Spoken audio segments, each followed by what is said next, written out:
Egil is thrown into a cell, given a single night to compose the poem that will determine his fate. He's denied sleep, kept under constant watch. The saga tells us that a swallow kept flying in and out of his cell window, chirping constantly, which made it impossible for him to compose. Some believe this was a magical attempt by Queen Gunhild to sabotage Egil's efforts, that she sent a familiar to distract him. Egil's friend Arinbjörn drives the bird away, and finally Egil is left alone in the darkness, with the weight of his life resting on his ability to craft the perfect poem. Now, let's talk about the poem itself, Høyforlassen, or Head Ransom in English. It's a remarkable piece of work, a masterpiece of skaldic poetry.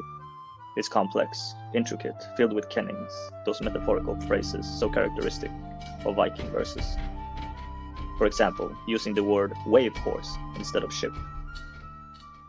Westward I sailed the sea, from the haven of the god of battle. Eagerly I traveled, in a saddle of an oar steed. Waves and storm did Odin's favor bestow on my boat when I left the haven.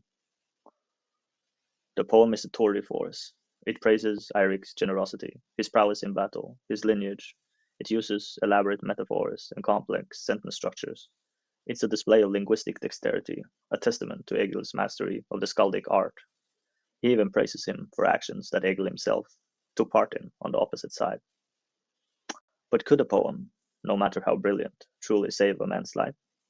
In our modern world, it seems absurd, but in the Viking Age, poetry held a different kind of power.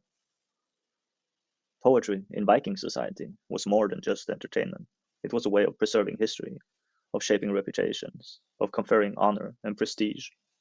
A skilled poet was a valuable asset to any king or chieftain.